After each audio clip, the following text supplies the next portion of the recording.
చెప్పేది ఖర్చు పెట్టనే పైసలు చెప్పేదా ఓట్లకు పైసలు కూడా అవసరం లేదు. ఎందుకు బదిలాడతానో అర్థం చేసుకో. నీ కొడుకు కొరకే కొడుకు నెల నుంచి బదిలాడతాను. నీ కొడుకు బదిలాడింది వేరు. నువ్వు తినకున్నా తిన్నా ఇప్పుడైతే నువ్వు చేతులు పట్టుకున్నా ఎక్కువ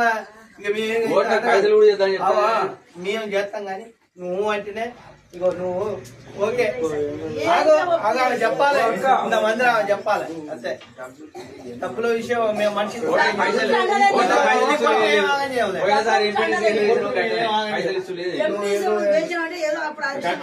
అన్ని గట్టిగా ఉంటాయి. ఇప్పుడు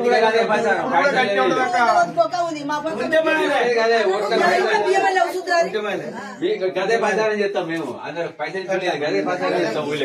మరి మీకేం లేకపోతే మేము ఉన్నామమ్మా.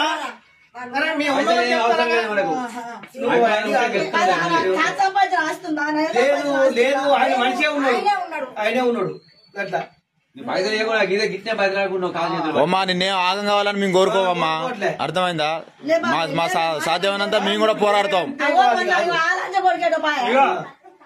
మంది నా మనవాదిగో ఇల్లు ఇట్లా కాలు పట్టుకుని వేయించుకుంటాం. నీ కొడుకు